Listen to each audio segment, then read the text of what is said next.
dumb American, arrogant, throwing fits, ripping shit, tearing it, imperative. Then I'm killing this mic no matter where I live. These derelict rappers acting the fool, this embarrassing is flagrant. That's the nature of this entertainment, and we can't even change it. Guilty before arraignment, now the system tainted. But when we speak, they all laugh at us. And y'all wonder why I'm lacking trust. Trying to fight a giant with attorneys that can back them up. That church versus science, both sides start acting up. I'm late on my assignment, hopping up a mile high, climbing, obviously never silent. New alignment, I'm defiant, cannot describe it. Used to describe it as a young graffiti artist. Before the beard, I always got carded. Hit every bar, even though my bar has been the hardest. The scars on my face, and I ain't always been the smartest. But I'll show you where my heart is. I said I'll show you where my heart is.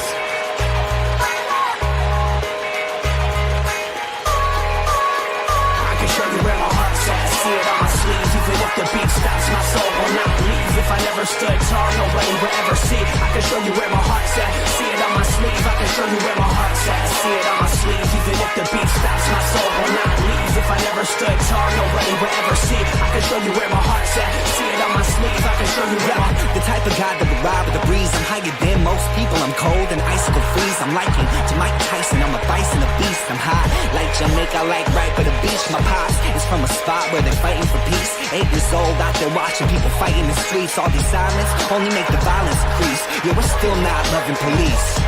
It's that bright young American, nice, dumb, arrogant. Tight on a mic, but he might need a therapist. Heart full of kerosene, head full of fairy tales. Said that you're my homie, you don't know me, but I know you very well. Roll back on some West Coast shit. This whole track is wetter than your dress code kiss. About to hit the track, running on some retro fit. I guess so lit, I guess so bitch, now let's go.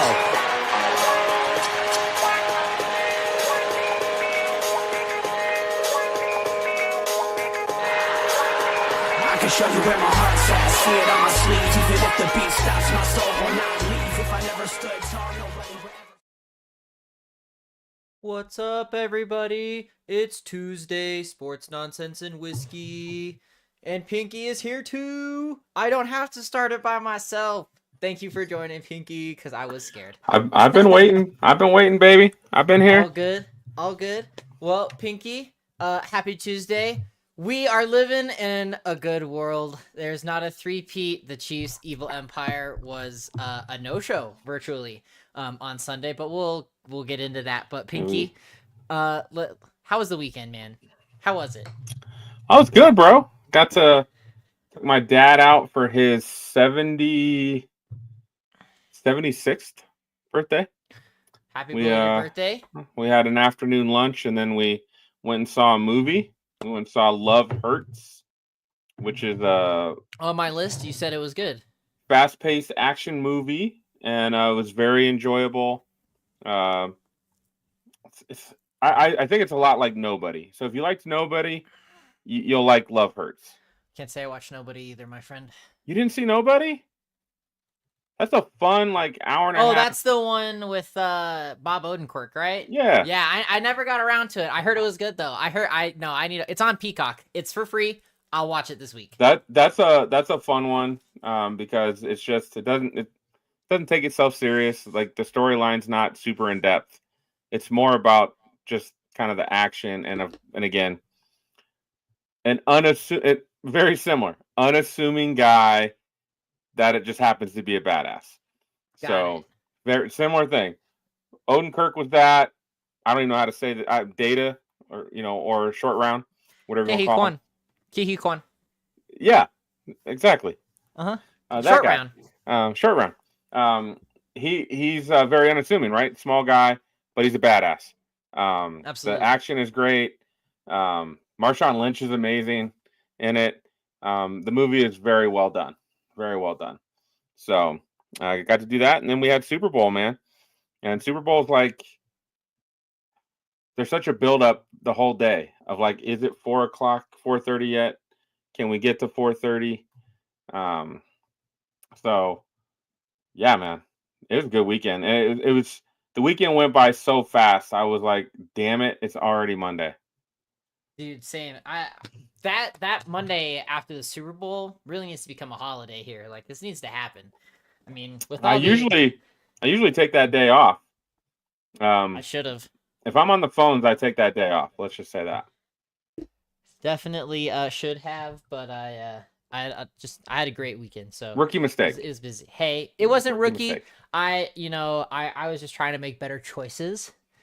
And I work from home, so at least I could, that's something to be said. I at least did that. So. All right. Well, I did accept your challenge last week of finishing Invincible, and I did. I got caught up. You're caught up now, so we're through the first 3 episodes. Now again, I've read all of this, so I know what's coming. So I'm very curious to get your thoughts on this from where we are so far, since you now just got all the way caught up here. I'm gonna drop out for just a sec, but I will be right back. Oh man, you're lame. Drop me out. Man, I never get to do that very often. I got to kick Pinky. So that's a once-in-a-lifetime opportunity that I'll probably never get again. But keeping on track with the Invincible side of things. So there's been some major developments so far. Kid Omni-Man has made his appearance, and Mark is really struggling with having to be a pseudo-parent to a super child who is developing much quicker than he did. So I love the aspects here. There's a lot still going on. Episode 4 comes here on Thursday. Super awesome. And you really can't beat Walter Goggins right now. Dude is an animal. He plays one of the voice actors there. He is Cecil, one of the government agents, and then he is also currently working on Fallout Season 2. So super exciting things coming from Amazon relatively soon. Oh man, what other nerd stuff is happening? This weekend Captain America will be releasing. I know Pinky and I are actually in cahoots into figuring out if we'll be even able to see it together. I know I'll be going with a friend of mine already. So hopefully this, brings some good things back to the MCU. I won't share too much. I really don't believe in movie trailers anymore, and they've already kind of spoiled some things. But from the initial trailer release that has come out, I'm excited for where this is going. A lot of things have been brought back into the fold from previous movies that have been forgotten, such as the Eternals and the giant celestial being that is existing in the middle of the Indian Ocean. I believe that's where he is currently. So that is exciting. I'm excited to see Harrison Ford's take on President Ross as he is now in the MCU, with the previous actor having passed, which I am blanking on his name. So give me just a moment to look that up. And then, of course, seeing Anthony Mackie get his solo movie finally and can hold it over Tom Holland's head. So exciting things there. This will be a pretty big year for Marvel and DC. There was some big Marvel debuts during the Super Bowl for nerd things such as Thunderbolts. And that has a lot of good things to it. Seeing Sentry for the first time. Seeing the actor who played Bob in Top Gun Maverick kind of in a different role, being a bit of a villain, is exciting. And getting a lot of the other villains back in the fold will be great. Basically their version of the Suicide Squad, if you will. And going back to the previous comment there about General Ross, that was William Hurt, who died a few years ago. So rest in peace, William Hurt there. So Thunderbolts, I'm very still curious about the asterisk. They've been using that as a heavy promotion, and they now are also using the Wheaties promotion for it. So that'll be a good time. Definitely trying to keep an open mind on that one from some of the other movies. I can't say this one is going to be very strong. But when Pinky gets back, I'll be interested to see his thoughts on that, or if he even paid attention to it there over the weekend, or as I watched the trailer, because I know he's a busy guy there, and I have to kind of poke him a little bit for that. What else? Jurassic World is getting another movie. I'm hoping it's good. Pinky made a very interesting comment at our party that it's you're doing dinosaurs and things like that. Like it can't be not entertaining. And I said, well, Dominion was pretty bad, and you even got the original cast to come back, and it was still bad. So I don't know if this will be successful or not. I'm hoping that they do make kind of a rally to be a great series again. I loved the first Jurassic World with Chris Pratt. I found it very entertaining, definitely a great spin. And then it just was all downhill from there. So overall, it is something to look forward to. Hopefully Hollywood this summer has some pretty good movie turnouts, since last season was pretty bad. I don't want to say season. We should say the last year. So overall, exciting things.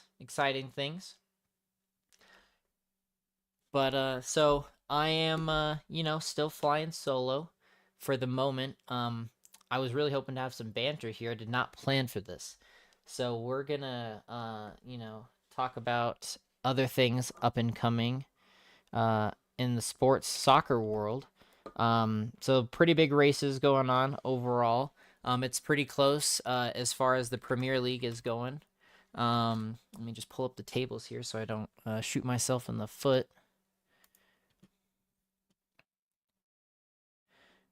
All right. So currently Arsenal is within 6 points of Liverpool, which is pretty exciting. I thought that was correct. But super great things for Premier League. Man City, they beat they lost to Arsenal. I know that was a big revenge tour for them. I believe it was like 6-1 or something. It was actually pretty abysmal, if I remember correctly. So being the big soccer guy, I always try to catch those Premier League games early on Saturday and Sunday. So yeah, always fun. Let me figure out what's going on. Looks like we might have some technical difficulties here. Like we got Mr. Pinkerton. He's back in the house. What's going on, my man? Thanks for coming back. I was running out of topics. I mean, what were you talking about? I was talking about a lot of the movie trailers for Marvel. We were talking about Captain America. With the return of the Celestial and the giant, ocean that we haven't even talked about in like 8 movies and series, TV shows. I'm ready for Captain America. I might try to go do that Thursday night.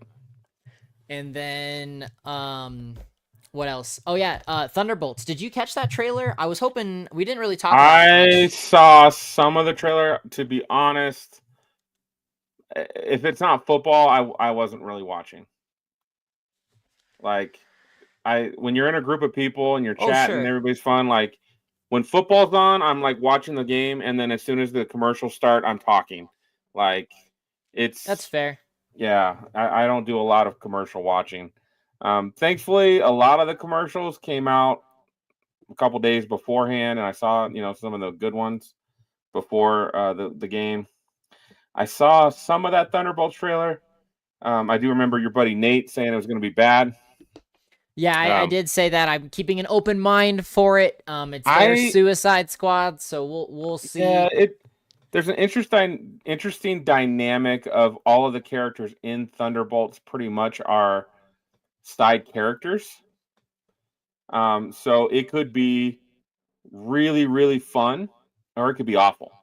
Like, Sentry looks awesome. So like, I'm really hoping it comes through. Well, I like the guy that's playing Red Guardian. I love Florence Pugh. We all know I like Florence Pugh. So she had an Oscar-worthy performance in Oppenheimer. So she did, really did. I still remember when my wife saw that. She's like, "What are we watching?" I was like, "We're watching Oppenheimer." This is what happened. It's best historical movie. We're watching 3.5 hours about physics, honey. It's fine. Quiet, honey. She's telling me a story with her legs. Shh. Quiet. So yeah, good. I mean, I didn't see any other trailers. Thunderbolts, Captain America, Mission Impossible. I didn't. I saw that it came up. I think you got excited, but I didn't like. I got hype, I didn't man. watch it. I Watch it. mean, I'm gonna watch it anyways. Like whatever. so good. That is by far like one of my favorite action series of all time. I've gotten a lot of friends to kind of get into it, and Nate and I are like into it. So I usually, it comes out normally around my birthday. I am extremely disappointed it is coming out in May, because that breaks that Ooh. tradition. When but in May is it coming out? I believe it is May 25th. 1 second. Oh, I know what I'm doing for my anniversary. Yeah, No, I'm not gonna make her watch that. yeah, don't be that. I mean, I will go May 23rd. Okay, that's before my anniversary. We're So fine. May 23rd, I will be having probably like first round tickets as soon as that gets announced, buying it. IMAX, of course. I can't wait. That is one of the movies that is on my list this year, if not the movie. There's still some others that could possibly take its place. I have watched the trailer from D23 for the new Tron. I really need to see it cut in a nice 4K setting so I can really decide, but that will be the two this year. That will be the two. Tron Ares, I'm a Tron lover. From the very beginning, I love the arcade cabinets, the original movie, the sequel, and the soundtrack, Daft Punk, glorious musician, geniuses that they are. You just can't beat that soundtrack ever. I listen to it frequently just to get through my day because I'm like, this has got good beat, good tempo. Like I can get through this. It's awesome. Yeah, I could care less about Tron, but I'm excited that you're happy. I'm excited that you're happy. I'm gonna force you to go to that movie with me. I'm gonna make you watch it. I will make you go. I will buy the tickets. Can you drag me out of my house? I don't know. I can drag you out of your house for a few things, Pinky. And you drag me out a lot as it is, so you can owe me one. I don't drag you to anything that's not fun. So Tron will be fun, and going to the movies is always fun, even if it's a bad movie, because then you can just dog shit on it later. There is that. There is that. Going to the movies is still extremely fun. 10 out of 10 recommend. What can we discuss as we try to kill another 10 minutes for Caleb to show up? What can we discuss? Well, the big thing that I think we were talking about at work earlier today was, wasn't there one of your trades that you had seen that you really liked for the NBA recently? I thought you mentioned that at work earlier. I could be wrong. No, Caleb wants to talk about the NBA trade deadline, which is coming up. But no, I mean, we talked about the Luka trade. It's still crazy that happened. Oh, no, it was the Joker 3-point shot when you're like Joker doing Joker things. That's what it was. Yeah, Caleb probably wants to talk about that too. Man. Yeah, I know. What a loser. I'm trying to feed you things, and you're just shooting him down. He's not here. Screw him. What are your thoughts on it? He can join later, and he can give us thoughts at the end. Snooze you lose. We got 2 hours. Let's do this, because I know he won't have much to say about this. So I do want to give a little shout out to the Avs fans out there. Hockey. Now that football's over, we transition to basketball and hockey. I think I enjoy watching hockey, regular season hockey, more than regular season NBA. But I really do enjoy, and then playoff hockey is another level as well. Let's just be honest. And if you haven't gone to a hockey game, like go to a hockey game. I've only ever been to college. I've been to 2 or maybe 3 games ever. Oh man, when you go to an actual hockey game, it's just crazy. So and this is also crazy to think about too. I mean, being an Avs person, you know this pretty well. So the Red Wings, the original arena was the Joe. I didn't get to see a game or anything, but a real good family friend of mine, after we had gone to Comerica Park, he had press passes, and actually took me into the actual arena, middle of the arena where they play. And even got a practice Red Wings Cup from that trip. So that was pretty cool. For a piece of hockey history. Oh now, man, because now it's gone now because it's the Little Caesars Arena, but I got to go in the Joe, so that was pretty cool. I'm telling you, man, when you see a hockey game live, it's just NHL hockey. It's on another level. College hockey's fun. I've seen a couple CC Tiger games. They're fun, but they're nothing on the level of NHL. The guys move so fast.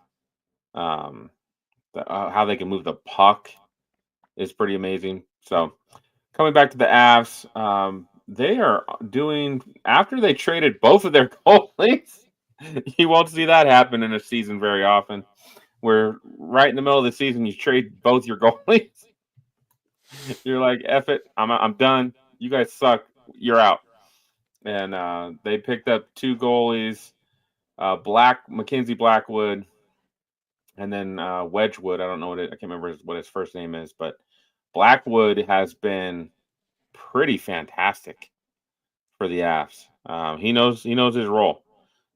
He is literally he allows 2 goals maybe a game, sometimes 3. That's enough. That's what the Avs need. Just don't give up more than 3, and we should be good to go. So, did also suck losing Mikko Rantanen. I don't know. I know we talked about that a little bit. It makes sense, but it was kind of tough seeing him go. He had become a top 10, top 15 player in the league. They got a young guy in return that has already scored like 3 or 4 goals for us, though. So maybe this helps ease that pain a little bit, right? So I was sitting there. A friend from work came in from San Antonio, and she's out looking at houses. She's moving here in the summer, and I was like, oh, while you're here she's going to work in the Springs office for 3 weeks. I was like, oh, while you're here, we should go catch a hockey game because she likes hockey. I pull up the schedule and I look. I totally forgot they're on break for like 3 weeks for the international games or whatever it is. Way to go, Pinky. And I was like, oh man, but that's okay. She'll be back. We'll go to a game next season. I still need to try to get to an Avs game before the end of the season because I haven't seen one. I went to a preseason game last year, and I haven't gone to a game this year. I've hit 2 Nuggets games, which has been good. But you're doing better than me. So yeah, go Avs. Go Wings. I think they still suck this year, don't they? They are improving actually pretty well. I know I think it's a new coach. They've been playing fairly well from my understanding. Again, I'm not a super big hockey guy. They are 7-2 at the moment. Is what I'm seeing. In their last 9, is that what you're saying? Yeah. I don't know. Yeah. They're 28, 22, and 5. Sure. They have 61 points. They are just outside a playoff spot at the moment. So they've got work to do. Oh, wait. They are in the playoffs at the moment by 1 point. So we'll see how they do down the stretch. All right. We still gotta. You know what? We'll talk something that Caleb won't want to talk about. We still got to go back to Invincible. You left when you're supposed to talk about that. I did leave when I talk about that. We'll talk about. No, we won't. No, we won't. Probably not. All right. So Invincible. How anybody doesn't like that show? I don't get it. Caleb. It's fun. It's pretty graphic. But I like that it deals with family and, the main character, Mark, kind of has a shitty dad, and he has to overcome that. Kind of. I mean, he does, yeah. he beats him within an inch of his life. Kind of a shitty dad. That's a pretty shitty father. And then, not to mention, calls his mother a pet. That's fucked. That's bad parenting. That's a bad father. I mean, he feels remorse right now, but no, he's a terrible person and a terrible father. and it's interesting to see him try to overcome that, right? I mean, So- we haven't got that quite far yet, but you'll stay tuned. We're seeing him right now have to deal with all the crap his father put him through and what he's having to overcome, and that's before the reconciliation that I assume is coming at some point. So maybe not. You'll just have to watch. Right. You know it, but characters are good. The villains are good. Villains are dark, man. If you like comic books, it is a true comic book where anything can happen. It's beautiful. I have all the there's 3 compendiums. It's like 50 issues. Amazing. It's the same guy who did The Walking Dead. Cannot recommend it enough. Go and read it. It's just a great show, and I don't know. The only people that don't like it are people who aren't smart enough to get it. Oof. Are you? Never mind. I'm not gonna go there. He's not gonna listen to that anyway. You almost caught me, and I almost said, "Yeah, nope, we're not gonna do it." He's not gonna listen to it anyways. It's fine. Okay, you say so. Man, yeah. So, Invincible new episodes on Thursday, Pinky. So just know that going forward, you'll have Thursday, Friday, Saturday, Sunday, Monday. You'll have 6 days. Well, Mondays are tough because that's when I watch Monday Night Raw, which has been fun. The elimination chamber tournament has been great matches, really good matches. Io Sky and Liv Morgan had a match this week. It wasn't for elimination chamber, but they had a tag team match. Those two, man, when they get in the ring together, those girls make just great, I don't know, great wrestling love together, I guess is a way to say it. They are really good playing off of each other. It's probably because they're about the same size, so it allows them to not look like they're being overpowered. Really good stuff. Penta was not on Raw. I guess he was on before Raw. I don't know if he had a match or whatever. It's pretty funny. George Kittle came out of the crowd with a Penta mask on. They're good friends. And I didn't realize it, that George Kittle for the last 2-3 years has been doing his move. He comes up and he just... I was reading that article. That was awesome. And Penta's like, that's my dude. I love that guy. So he had him out. George Kittle lives in Nashville during the offseason.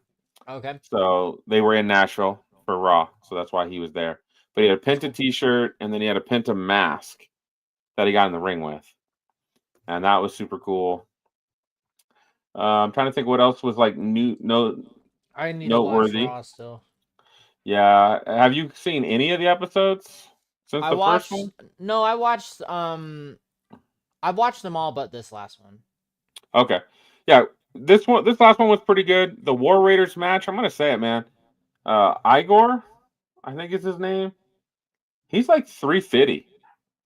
And the thing the way that guy can move at 350 is a sight to behold. Let's just talk about that. The way that some of these guys just move. Kevin Owens, man, making... Kevin Owens is exactly my size, my same height and weight. So he makes me feel like I could get in there and do this. But yeah, no, I couldn't because I don't like getting hurt that much. Kevin Owens, Braun Breaker, a guy at that size who can literally jump from the ring to the top turnbuckle in one jump. Like, That's impressive. what these guys can do at their size. Igor actually went off the top rope. I was actually did not see scared. that. I was scared for the guy on the mat To be smashed. to literally have a dude 350 pounds come off the top turnbuckle on you. Like, I'm sorry, man. The win is coming out. Like, that's gonna hurt. You're not gonna hold that in. That's gonna be some broken ribs, maybe.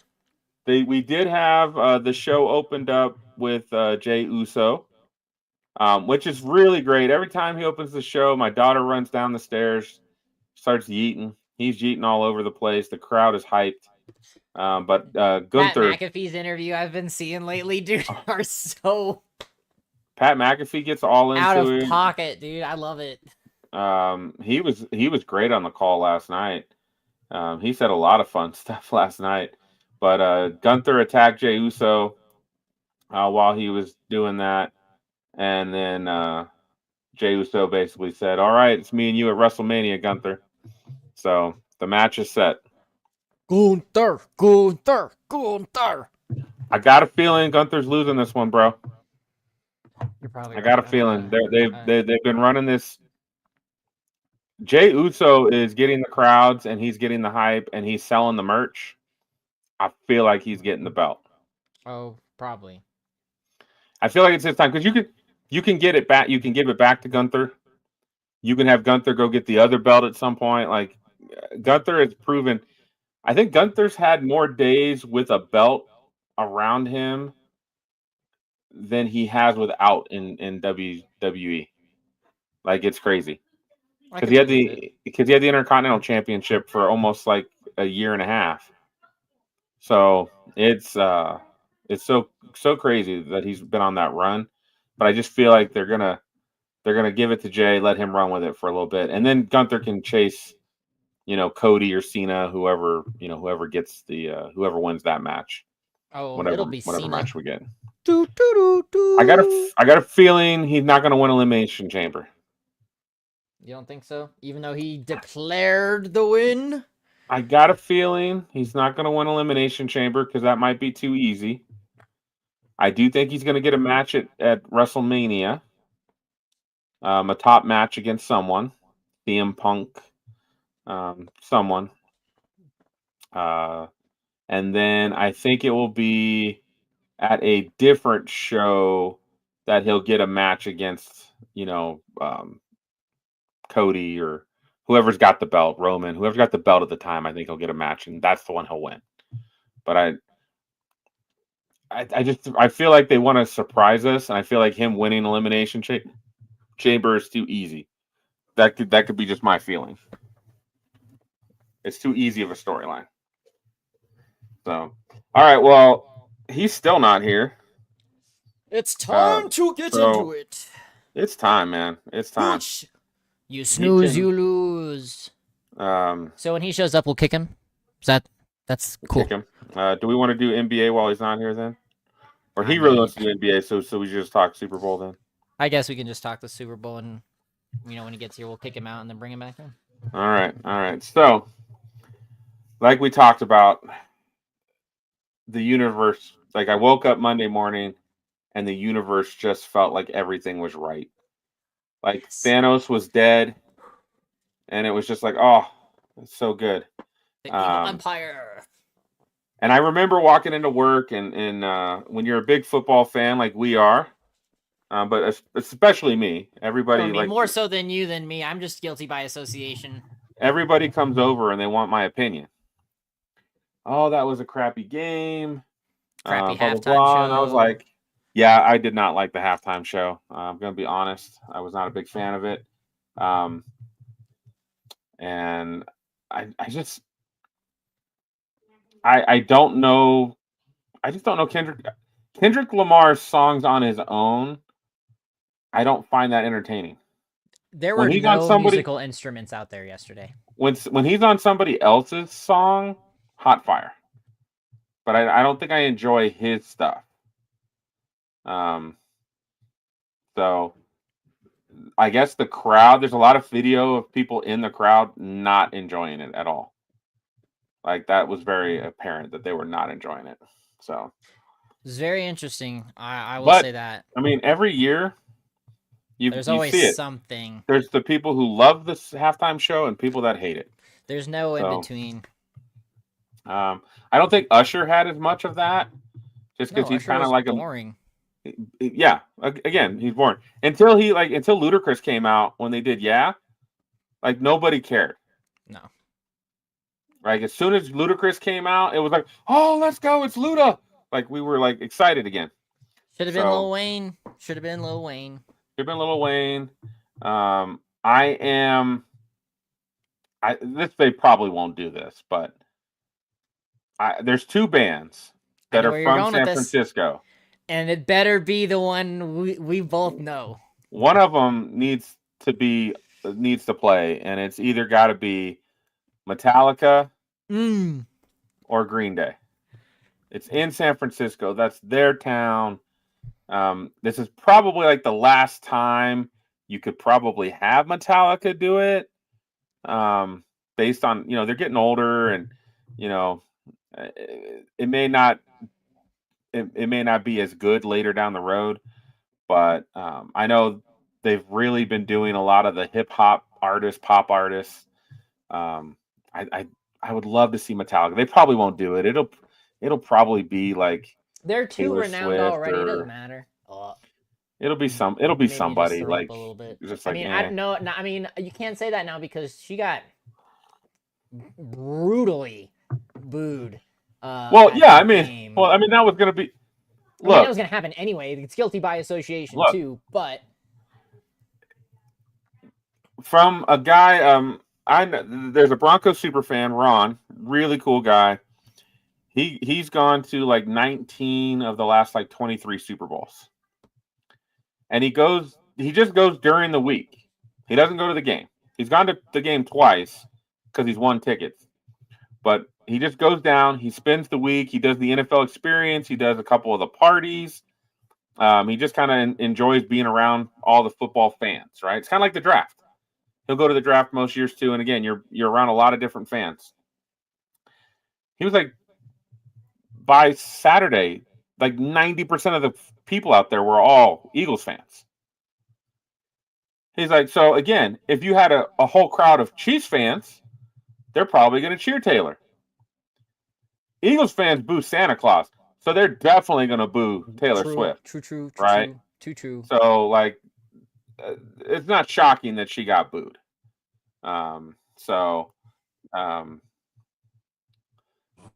Okay. There he is. He's outside in the Arizona nightlife. What's up, gentlemen? How we doing? I mean, Hey, we're buddy. freezing compared to where you are. It's a little chilly here this evening. Hey, he's You're got a outside. jacket on. I mean, I gotta a put the jacket on. It's We're on. 13 degrees outside here. School's already got 2-hour delay for tomorrow morning. Yeah, so it's I got out of cold. town just in time then, huh? You did. You picked a good time to get out. So Excellent. So we were just talking. We just started a little bit on the Super Bowl. We haven't talked about the game itself, but we were kind of talking about waking up Monday morning and the universe just feeling right. Thanos is dead. Chiefs Kingdom destroyed. At work, everybody was like, "Oh man, that was a shitty game," and I was just like, "I'm gonna be honest with you guys. If we had like Buffalo and Washington, or Buffalo and Detroit, and that game's a complete blowout, I'd have been like, yeah, that's shitty. Because with those teams, like whoever won, I think overall the NFL community would be happy. Bills have never won one. Lions haven't won one. Commanders haven't won one in a long time.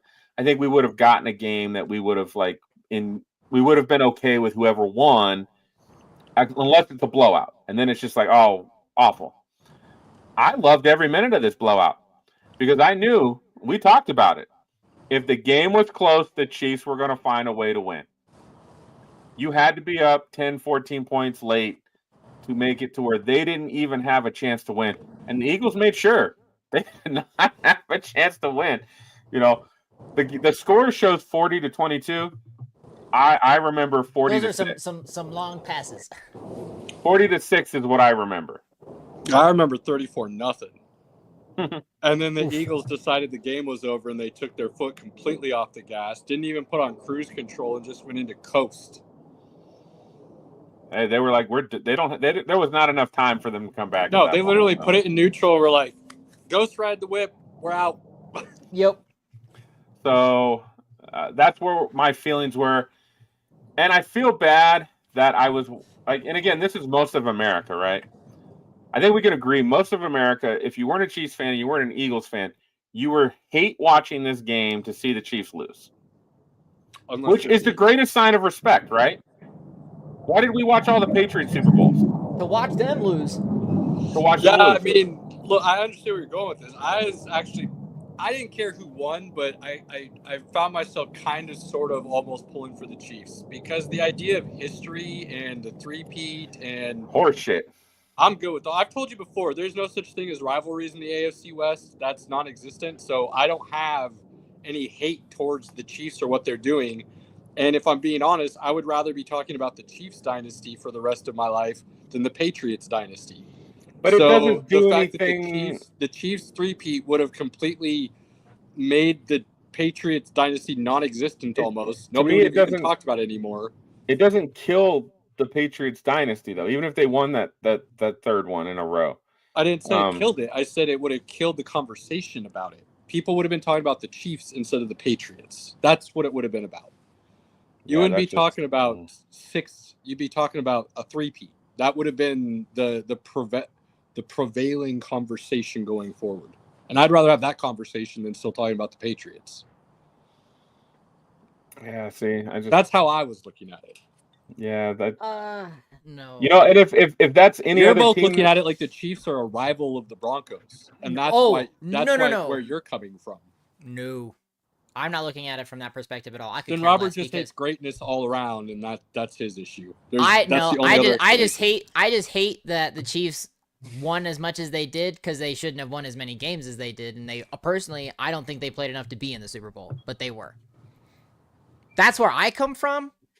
It's not that I could care less about the quote unquote rivalry between the Broncos and the Chiefs because as you've already stated many times before, Caleb, and I do agree with you on that perspective that there is no true rivalry there in any case.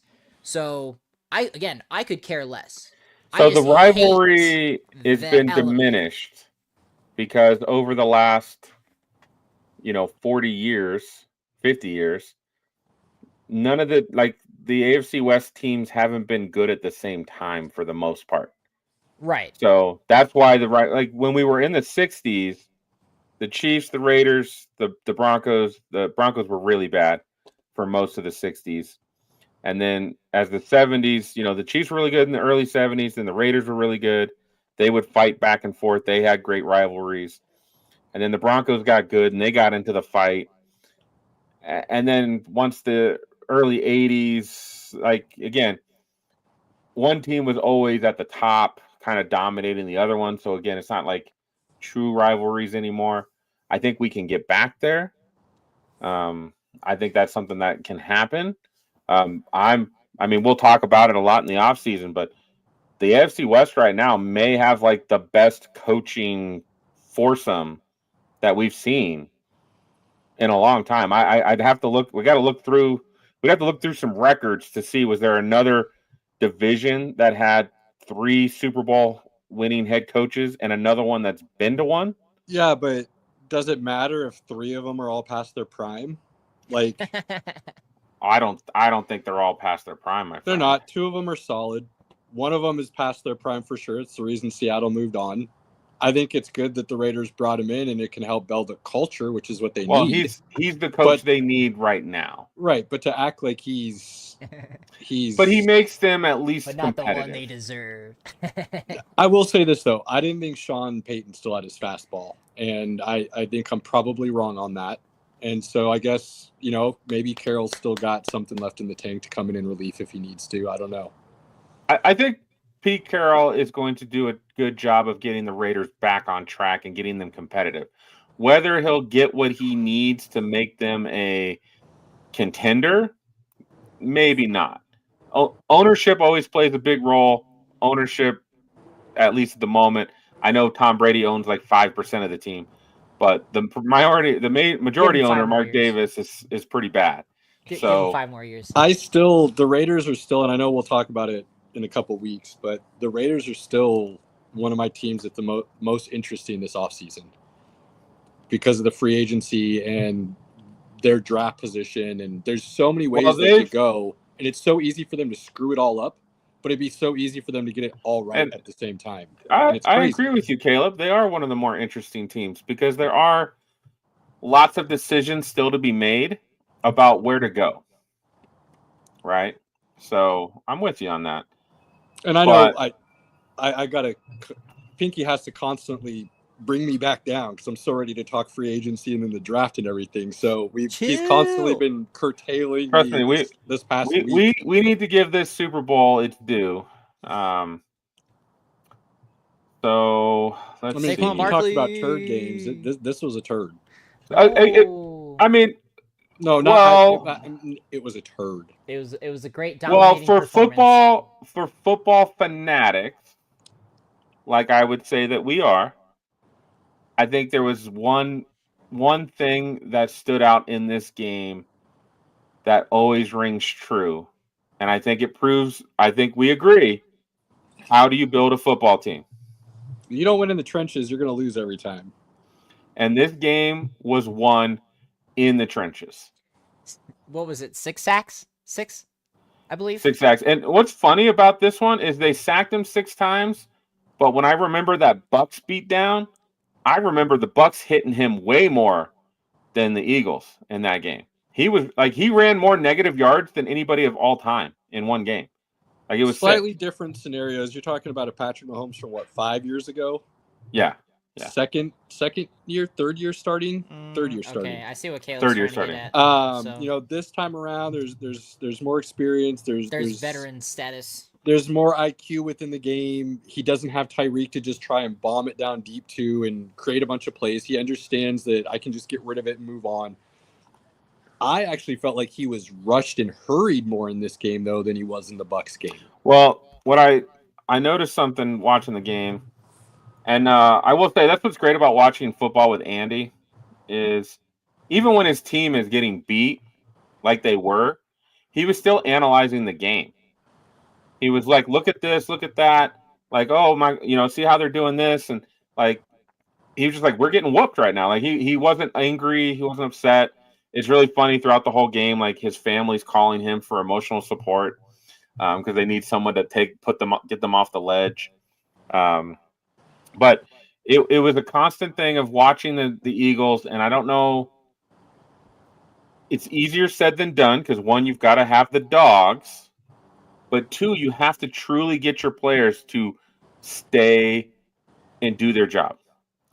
The job is keep Mahomes in the pocket. If you let him go go right, go left, he usually runs or he makes a play downfield. For the most part, he only got two times that he got to run outside the pocket. And thankfully, both times, 1, he got tripped up. And that's when he hit his head on the thing that maybe had a concussion. I saw that video. He hit that turf pretty hard, my man. There was a bounce there for sure. Like, if he didn't get concussion, he got his bell a little rung.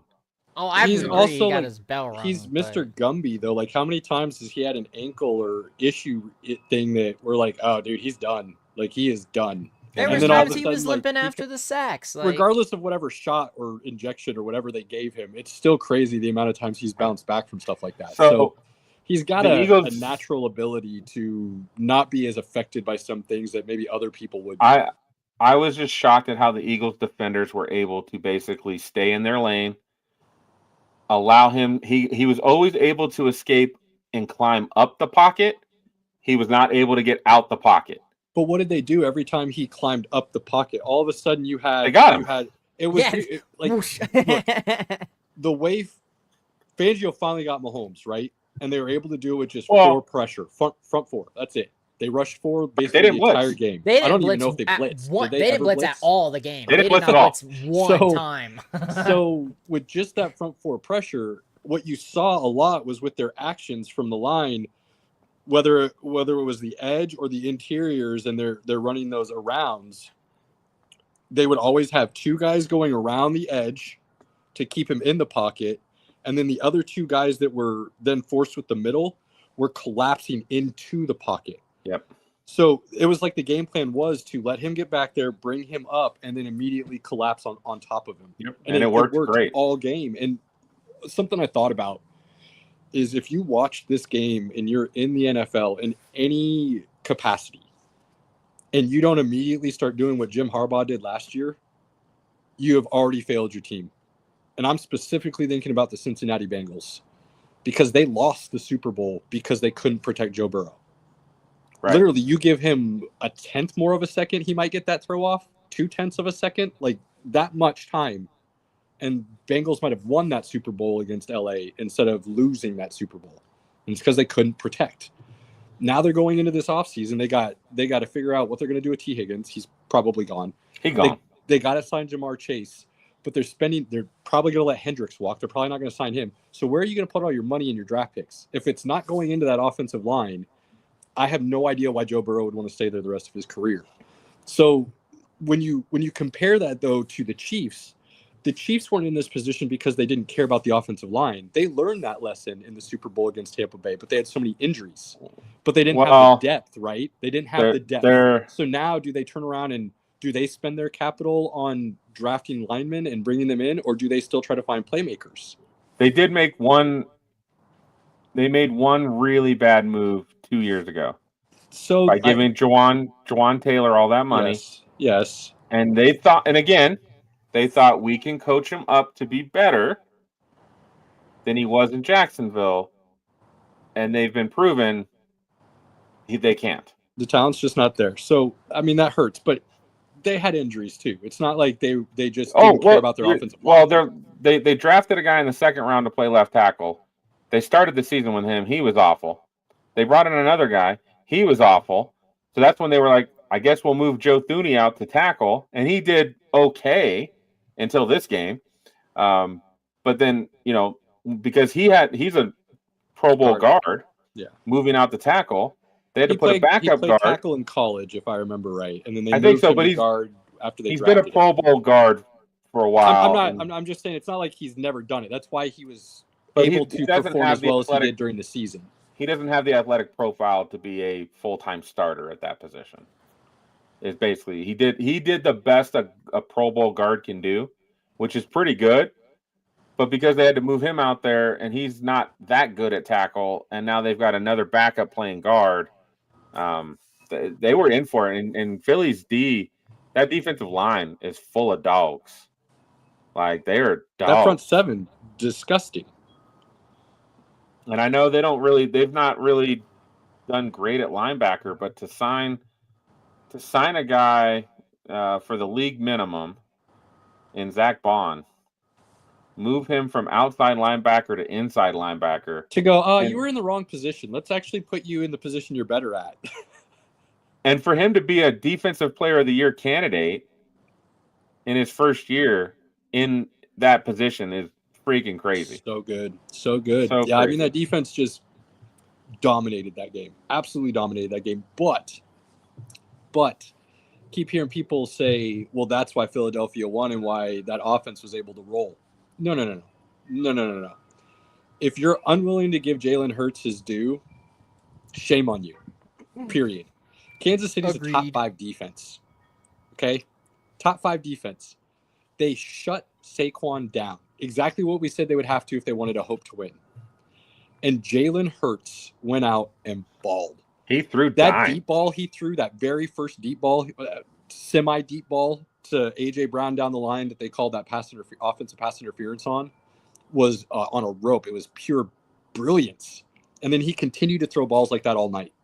He ran when he needed to and picked up the yardage when he needed to. He was dominating that game. If you come away from this game saying, well, Jalen Hurts still isn't elite, Jalen Hurts can't be in the top tier of quarterbacks, look at the numbers he puts up compared to anybody else. If all you care about is numbers, then yes, he's not going to be elite. If you watch the game, though, and you actually look at what the man is doing when he's controlling, he is the truest version of a point guard, in my opinion, in the NFL right now. The truest version of a point guard. and he does it phenomenally. I'd have Mahomes, Allen, Burrow, Lamar in a tier. And then Jalen Hurts is in that, like, right underneath that tier. Yep, that's exactly what I. Cheers, Pinky. What's going on tonight, my man? Because I see you guys when are he's actually getting along. I don't know when he's not protected, things don't look as great. But he had good protection. They planned for the blitz. Spags threw a lot of different blitzes at him, and they were ready. And he would get hit, but still deliver a dime. Like, he played a great game. And I root for Hurts. I like his story. I like, he got kind of benched at Alabama and left Bama. I feel like leaving Bama and going to Lincoln Riley actually helped him be a little bit better quarterback. So it's probably a good thing for him. But then they have him get there to Philly as a second-round pick, and then you've got some Philly fans, because again, he can be hot or cold. He can play really, really well, and then he can play not so well. And so Philly fans are some of the worst, because when you're hot, they love you. When you're going through a cold streak, you're a bum. Get out of here. Like, they want nothing to do with it. Let's take it a step further. Did you know that he has had a different offensive coordinator every year he's played football since he left high school? That's wild. I did not know that. Every year since he has left high school, he has played for a different offensive coordinator. That's crazy. That is pretty interesting. That's absolutely nuts. Thankfully, Kellen Moore was like, you know what? We're going to run the hell out of the ball. We're going to run it, and we're going to run it, and we're going to run it some more. So, he outplayed Mahomes twice now in the Super Bowl. He lost the first one. He won the second one. I saw you got some pushback on that, and I was like, if anybody didn't watch that Super Bowl and come away with going like Jalen Hurts bald, I can't help you, man. Just off the top of my head, because I kind of re-looked at these after I had that conversation a couple days ago, but I wanted to make sure I was remembering things correctly. Hurts threw for just over 300 yards. Mahomes had like 190. Hurts threw for 1 touchdown. Mahomes had 3. But then Hurts ran for another like 80 yards and 3 touchdowns. I think Mahomes ran, he didn't run for a touchdown, but he ran for like 40 yards. So when you look at the overall game, it's not like Mahomes played bad. Obviously, they won the game. There's a reason for it. But if you watch the game and then you look at the numbers, you should be able to go, oh, yeah, Hurts bald. And then he did it again this time around. And yes, Philadelphia's defense was so dominant, Mahomes could never even get going, and he looked average at best. So props to Philly's defense. But to say Philly's defense is the reason Jalen Hurts and that offense went out and balled is absurd to me. I'm still going to say, like, to me, like, if we could give the Philly defense the Super Bowl MVP, that's who I'd give the MVP to. Now, I know you got to give it to a singular player, so Hurts definitely gets it when you have to narrow it down to a singular player. But the Eagles, like the Chiefs didn't pass halfway of the field till like into the third quarter. I was gonna say halfway through the third quarter, I think was when they finally crossed the 50. So like they put it to where there was they were in complete control. Their offense was in control. The offense got short fields on a regular basis, and before you know it, the Chiefs were they were the ones having to be in catch-up mode, urgency mode. That's when you make mistakes. They couldn't just be cool, calm, and collected. So absolutely. And I mean, let's take it a step further. The reason you and I both picked the Chiefs to win that game, our deciding factor, the thing that tipped the scales for us when it was 50-50, was Andy Reid and Steve Spagnuolo being able to draw up a game plan that was going to be able to make up for the deficiencies that they knew they had. And they got outcoached. They just plain simply got outcoached. And at halftime, I didn't see any adjustments made.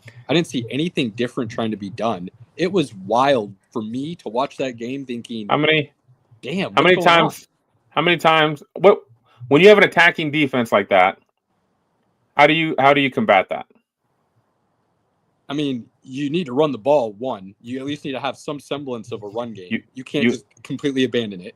You got to slow them down. Stuff that's short and intermediate quick hits to get the ball at least off the line of scrimmage.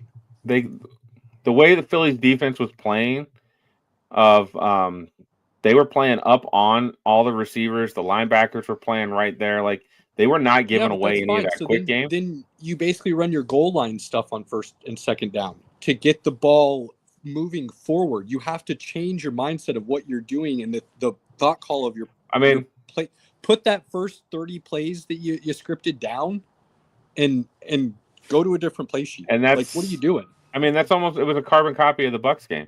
It was a carbon copy. They did not change when it wasn't working. They didn't change a thing.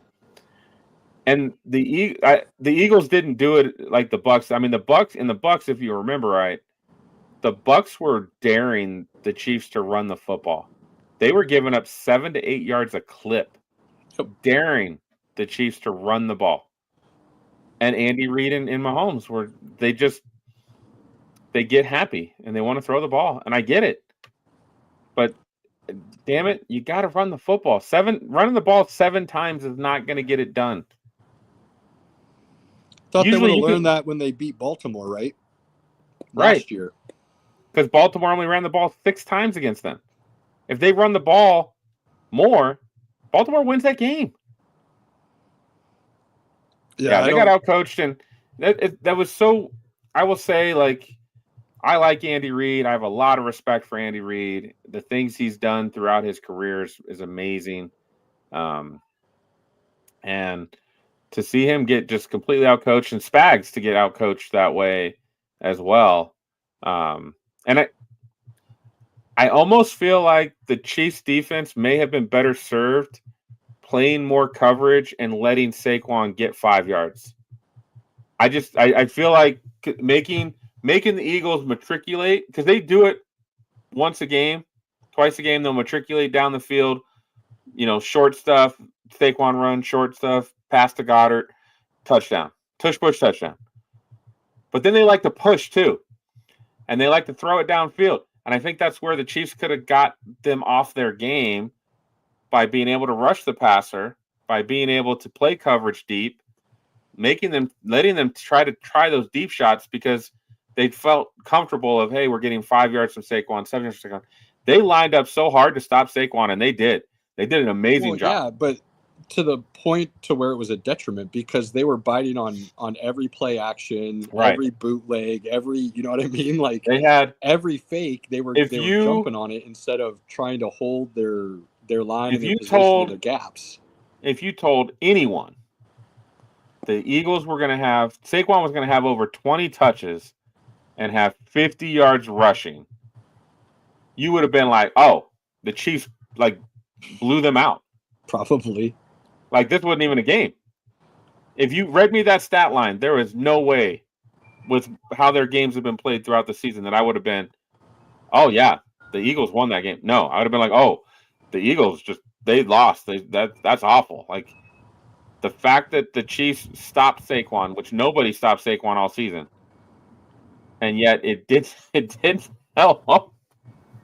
No, it did not. And I mean, before the game we were talking, if they get this three-peat, Mahomes instantly becomes a very valid candidate to be spoken as the GOAT with Tom Brady because of the accomplishment. We talked about Andy Reid possibly being mentioned as the GOAT next to Belichick with coaching because of the accomplishment. And now those conversations are tabled. They're not done because Patrick Mahomes is 28, 27, 29. I mean, he's still got at least 6 prime years left, minimum, right? Like, minimum. So Andy Reid's probably not going anywhere. They're going to retool and reload. The Chiefs aren't going anywhere. They win a couple more in the next 4 years. The conversation picks right back up. But at least for now, those conversations are tabled. They had an opportunity to do something special, and as history goes, sometimes you're able to accomplish and make that history, and other times you fall short and you leave that opportunity for someone else. Let me ask you this question, Caleb, because I did hear this in the media stuff today. Is the fact that now Brady and Mahomes through 5 Super Bowls have the same record, right? 3-2. But where this differs, Mahomes has got 2 losses that are now on the list of all-time blowout losses. Can you really be the GOAT if twice you were completely blown out, where do you fall on that? I think you absolutely can. I think John Elway is probably the best example. And what I mean by that is the fact that anybody who's truly talking about the greatest quarterbacks that have ever played in the NFL, if you're talking your top 5, I would say 8 out of 10 are probably going to have Elway within that range probably. And he's got shellacked multiple times in big games. It's the ability to separate the team accomplishment from the individual accomplishment. So if the team can accomplish the same amount as Brady and his teams did with the same amount of losses, but Mahomes is able to accomplish more as an individual within that team dynamic at the same time, why would you say 2 blowout losses negate him being able to be considered better than Brady? I think that'd be foolish. How you lose, I don't think matters. Personally, I think you lost. You're the second place, regardless of the outcome being large or small of how you lost. You're still second place. So to me, it doesn't matter the margin of victory in those losses. What? Yeah, historically speaking, they're basically on the exact same pace with Mahomes' numbers individually slightly better than Brady's in almost every category. So what do you mean you can't compare them? You absolutely can. You absolutely can compare them. Again, Mahomes' story is not finished yet. We know how Brady's career finished. Brady had a Hall of Fame career. He had 3 Hall of Fame careers. Are people forgetting that even after Brady got number 5, people still said Joe Montana was the GOAT because he was 4-0? Are we forgetting these things? Like, is recency bias so bad? I could still make that. I could still make that argument. Although people for me, forget what the conversation was when Brady was coming up and taking over that GOAT status. What everybody was saying about him and Montana and others that were involved. We all know Brady's not my GOAT. Brady had some really good teams. And he had one of the best coaches of all time. Again, at the end of the day, if he gets drafted by any other team, I don't think we ever hear of Brady. That's my opinion. I mean, I've said it multiple times. Joe Montana's the same thing for me too, though. Joe Montana doesn't get drafted by Bill Walsh, we never hear of him. But I've said that about I told you can say that about anybody, and Steve Young is the best example of that. He stays in Tampa. Steve Young's out of the league probably in 3 years. Well, again, situation matters, right? I'm just saying though, you can say that about any great. They go put Patrick Mahomes or Joe Burrow in Jacksonville with the career that Trevor Lawrence has had. They're not going to look good. They're going to fail. They're going to look bad. Like, situation is everything, especially in the NFL. You know, in baseball, you can kind of change that a little bit because you can still put up your individual numbers, even if your team is trash, a la Mike Trout.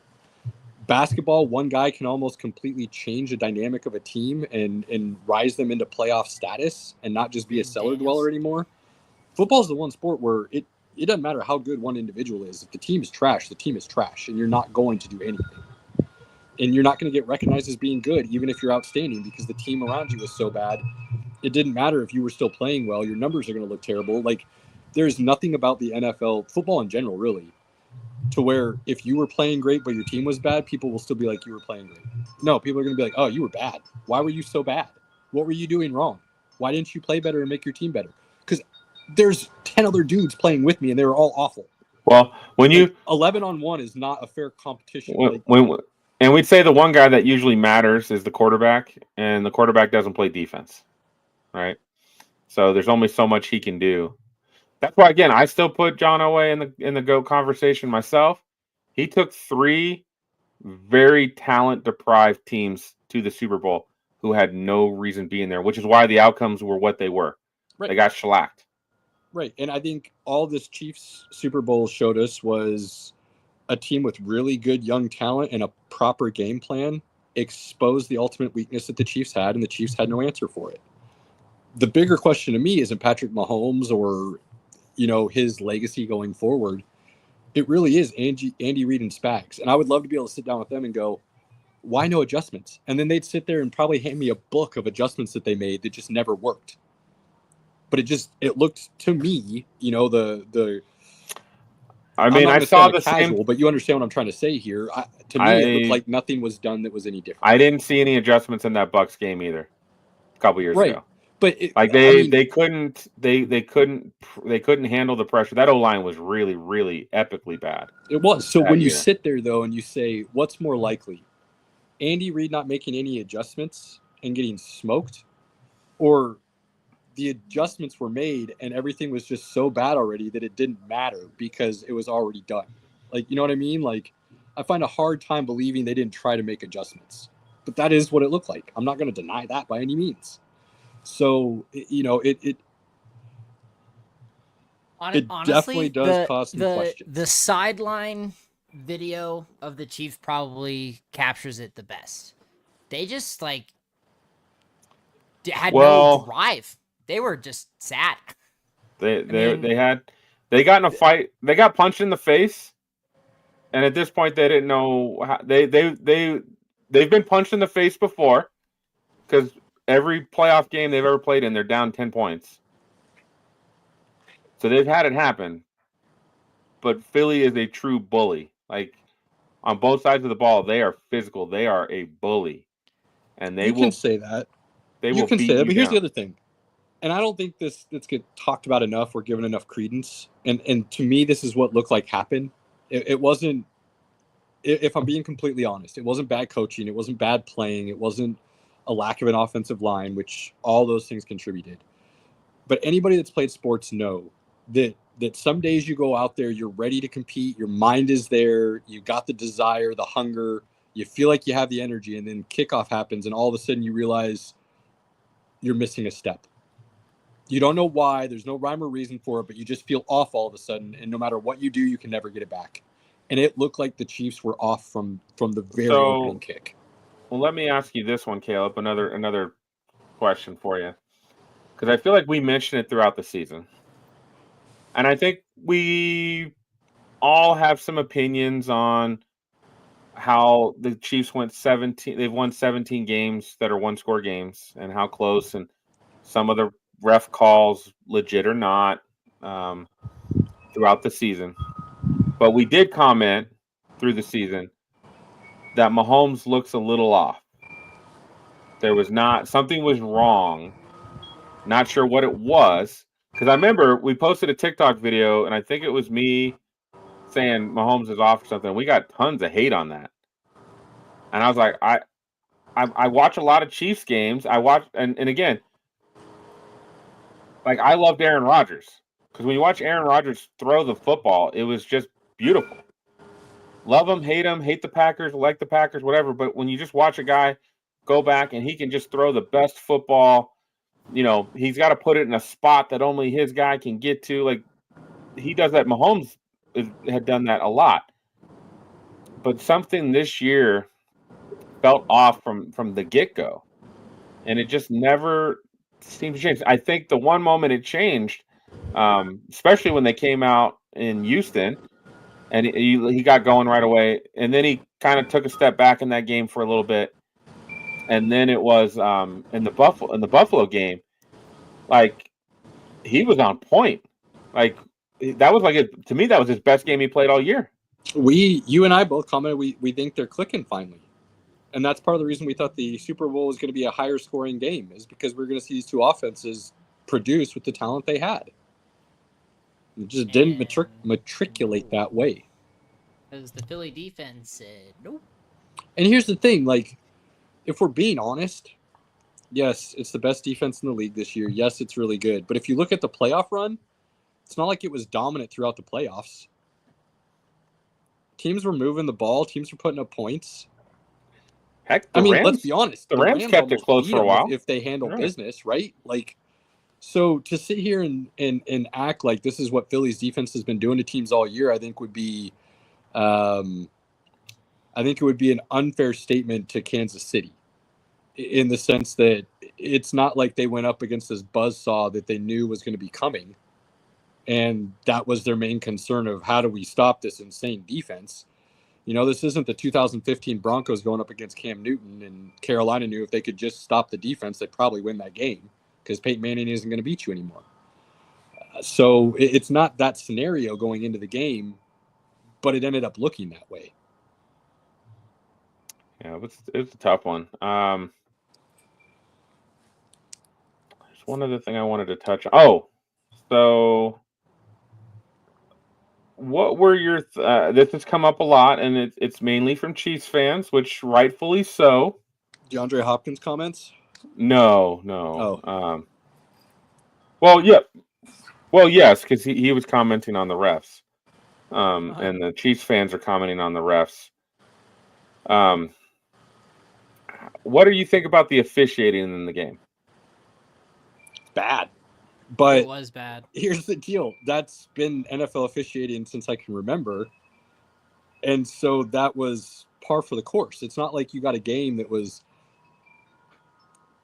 officiated any differently than it has been for the last 10 years, right? It's just, I'm convinced, absolutely convinced, that there is one singular reason the NFL and the owners refuse to do the simple, easy changes everybody knows exist to make this game called right. And I'm going to be perfectly honest with you.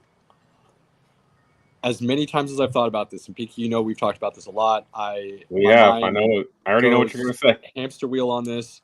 I can't come to any other conclusion other than there is a script, and if you officiate the game the way everybody knows it should be, with the eye in the sky and all the technology that's available, you won't be able to control the script anymore.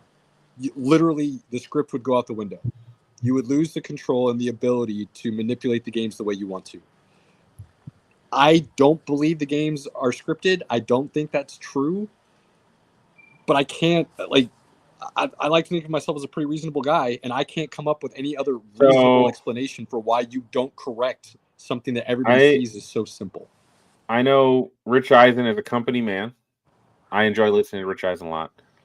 And I think during Super Bowl week, he asked almost every guest he had about officiating and being rigged. And I want to say most of the guests he had all said, we don't think the NFL is rigged, but we've seen it with our own eyes, a lot of questionable calls. The face mask to Mahomes was pretty bad. Yeah, that was really bad. Now again, based on it's the end of the game, they're already down 30. Did that make a difference in the game? No. But that was absolutely he literally smacks the hell out of him. How that didn't get called? I have no idea how the refs didn't call that one. Go back to what was it, week 13 with Sam Darnold in the end zone. Right. That with face a minute 30 on the clock with an opportunity to go down and win the game. Some of these things are so obvious. Go back almost 10 years now, I think, to the Saints situation. Right. There's nothing more obvious than that in the history of NFL on film. Nothing. And for that to be missed is absurd. There's no excuse for that. Everybody in the stadium sees it. All you have to do is have the eye in the sky call out and be like, yo, you guys, you missed one. Call it. Yeah. Done. Plays correct. Everybody moves forward. Well, you can put chips and balls, and it wouldn't affect the way the ball's thrown at all anymore. The technology's there. I heard somebody talking today. NASA can drive a car on another planet while they sit at a desk. Yeah. And the NFL can't figure out how to get a call right. No, seriously. That's a problem. Facts. So now I don't think there was that. And again, thankfully this game, it was a beatdown. So there was no obvious call one way or the other that affected the game. I think that's what's made it an issue for a lot of fans, is that it just has seemed in critical moments there's a bad call made. There is. But here's what's crazy. I love the butterfly effect hypothesis, the theory that goes behind it. That butterfly flaps its wings differently one time, and the amount of waves it matriculates throughout the timeline that changes things is absurd, a right? Very great and depressing movie. It is. Also, good point. But with that being said, I can't help but think, what if they don't call the pass interference on A.J. Brown? He does catch that ball, and then the Chiefs still win the game. I can't help but think, what happens if it's done right? If the right thing was called on the field? Yes, everybody's like, well, it obviously benefits the Eagles. But does it? Like, how does that change everything going forward? How does that differentiate what could have been? How does that change the strategy? Yeah, man. Like, if you know you can get it right, I why don't do know you if not that get it changes right? because there's 7. It would have been 7-0 already. It just took another couple minutes Say before it whatever was you want, 7-0. Pinky. You I know? still think those things are possibilities. I think- and to take away those possibilities because you refuse, not because you can't, but because you refuse to do the things needed, is. I mean, I don't have words. I don't think there was any amount of officiating that was going to change the outcome last night or Sunday. No, Like, absolutely not. The Eagles were going to win. Like, they were going to win that game For 99 out of 100 timelines, yeah, you're right. But For the one. if we learn anything from Marvel and Doctor Strange, oh my gosh. I mean, it just takes one. Just takes one. So, but I would say that I don't think that the NFL is rigged. no, I don't think it is either. But again, when a reasonable person sits down and racks their brain about all the different possibilities and reasons for why you don't do the easy things that can fix it, there really only comes to one conclusion, and that's a problem. That's the problem, is the fact that they have put themselves in this position on purpose to only have one viable outcome as the thought. Why would you do that? Like, would you? All media is good media, right? All publicity is good publicity, good or bad. No, It doesn't true. matter. And the NFL is the king of that for sure. This was the highest rated Super Bowl, the highest watched Super Bowl in history. They are doing just fine when it comes to the money, okay? And part of the reason it was probably the most watched Super Bowl is because of the Chiefs and the refs and the three-peat and everything that goes into that. I hate watching. And so they know that, right? So they're going to build that up. But it got built up so much that even Roger Goodell had to come out this week during Super Bowl Media Week and talk about how it's ridiculous to think that the NFL is scripted. They got it so big that even Roger Goodell now has to talk about it, which is not what they wanted. They did not want it coming to that peak, okay? So when you allow it to come to that peak, then it makes it even more viable that you're doing it for a reason, right? You're foreseeing issues that shouldn't be there. The chips in football and the goal line and all the sensors, that just makes sense. And I can't see owners being – now, maybe poor owners that don't want to pay for that stuff, but like the majority then you of take away owners their ownership. It's real simple. This is what's required now. If you don't want to do it, sell your team and move on. It's so easy to change. What would you say to I don't even know how many challenges they get in the NBA, but what would you say to and I think they're doing it in the XFL. What would you say to a super challenge? You won a game that you can challenge any call. A flag, a non-flag. Nope, because this is why, Pinky. There shouldn't be challenges because you already got the call right. There's already an eye in the sky that reviewed it, saw it, moving on. You can't disagree. There is no need for a coach's challenge when you can literally see it on video already what the call should be. Just make the right call and go forward. So for most plays, that's fine. The eye in the sky does not pick up penalties for the most part. I think they pick up a couple. Should. That's what I'm telling you right now. It should. They're arbitrary on when they do it and when they don't, which is really weird because you're like, wait. Yeah, that's another thing. Like all of a sudden they'll come down and be like, there was no flag, but they just called a penalty. I guess the eye in the sky said something. Right. Wait, what do you mean? The eye in the sky can be something? Like, no, ball was incomplete. And you're like, wait. What are you talking about? It was incomplete. How can you say it's incomplete, but then on this other play that was pretty obvious, the eye in the sky didn't come down and help? Like, so there's no consistency on that. But, like, again, when it comes to flags specifically, and that's why I think it's, like, flag specifically, because most of the time the eye in the sky will not interfere with certain flags. Right. Where a super challenge, like in the NBA, like, oh, no, that wasn't a foul. Let's challenge. And the refs can review and you know, make that deciding factor. But just won a game that you could actually do that. I mean, I don't hate it, but I feel like if you're using your technology properly, there would be no reason for coaches' challenges. Like that's why I don't. If you're not going to go with my thought process, then I like what you're saying in allowing a bigger bucket to challenge in, rather than just these select few plays. I can challenge anything. I would like that a lot more than what's currently available.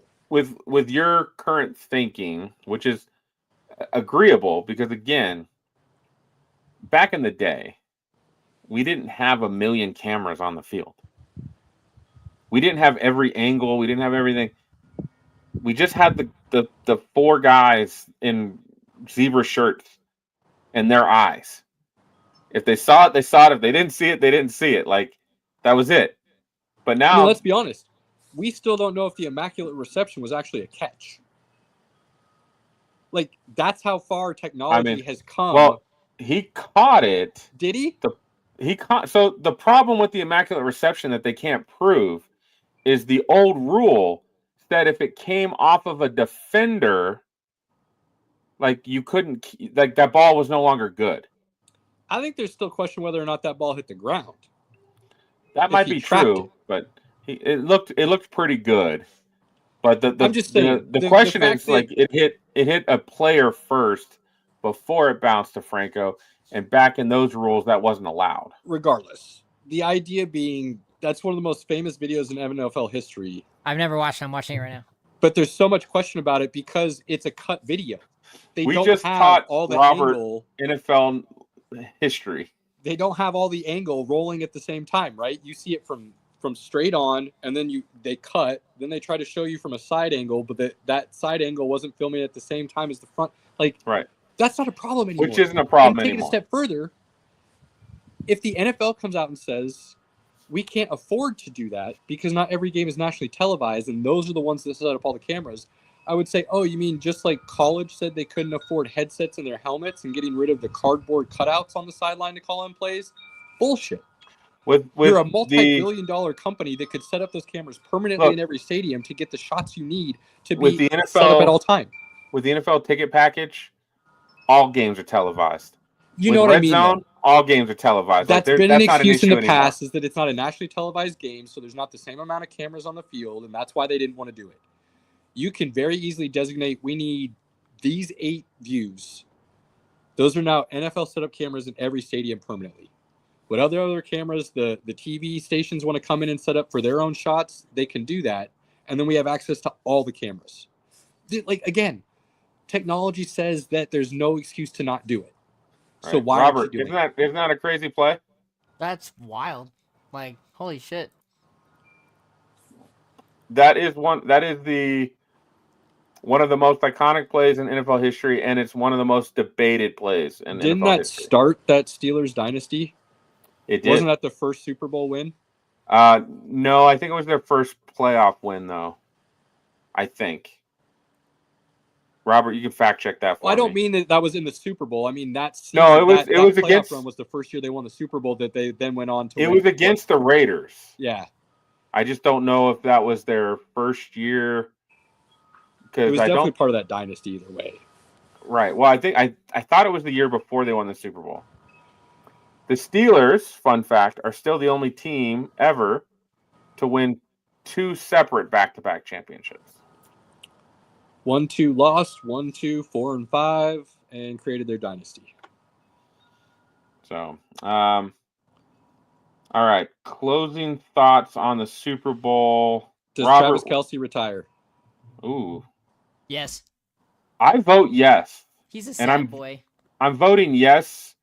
A lot of people say he doesn't want to go out that way. But I also think if you analyze his performance throughout the season, I think you could say he's not the same player he's been in the past. And I feel like you don't want to go out looking like garbage a second year in a row. Totally understand where you're coming from. When you set a standard and you can no longer meet that standard, and it's very obvious you can't meet that standard, I don't feel like he'd want to go out that way. That's my opinion. I don't think you're wrong. And I kind of was leaning that way before the game. I felt like if they won, he retired. If they lost, it could depend on how he played in the game. And if he played bad, he's probably calling it quits too. But then I saw him walk in with that outfit and that suit on. And this was instantly, dude. This was my instant thought when I saw him walk in with that fit on. this boy's coming in to do business, and if he wins, he's going out wearing that suit. He's retiring, and he's going to party his life off in that suit. 80s Hollywood style party. Like, you know what I mean? Damn. He was going out high. Pun intended. But then I saw him after the game wearing that fit. And that looked like a dude who was not bummed. That looked like a dude who was hurt, like who was broken. And I don't think he goes out that way now. I don't think he wants to have the end of his career with the feeling that he's broken. And so because of that, I think he comes back next year. I don't think he's going to look amazing or anything. I don't think we're going to see a resurgence. But I think he does it in such a way where he knows it's his last year, and he's more about trying to do what he can to pass down that lineage and stuff to the next generation, help the team in any way he can, and kind of have not a farewell tour. I don't think he's that type of guy, but just a personal last, like, I want to do this on the field and go out the right way and fix that broken feeling and just be able to go out there and say, I ended it knowing even if we don't win, I can still walk away from the game I love with love. And I don't think he can do that after that Super Bowl loss. I know, but I think it can only get worse for him. He didn't look great this year most of the year. He had a few good games in there where he looked like his old self, but it wasn't consistent. I don't see that getting better for a 35-year-old. No, I don't think his play necessarily improves. I think the mindset he has for the season, though, is different. And you see a lot more Noah Gray, but he's passing along all these. He's knowing it's his last season. He's doing anything he can to help Noah Gray excel. He's helping pass down those little things. On that point, though, what else has he got left to prove or do or beat Jerry Rice's record and get another ring? What record? Playoff receptions and touchdowns, or playoff yards and touchdowns. I think he's already got the receptions and the touchdowns. Not playoff. Jerry Rice still holds them. No, he broke those this year. Go ahead and look them up. Are you doing that, Robert? Or do you want me to do it? He might have beat the touchdowns, and maybe Jerry Rice still has receptions and yards, but it's Jerry Rice still has two of them. Two of the big ones. I'm just looking up Jerry Rice records. No, look up NFL playoff records. Just type in total most receiving yards in NFL playoff history.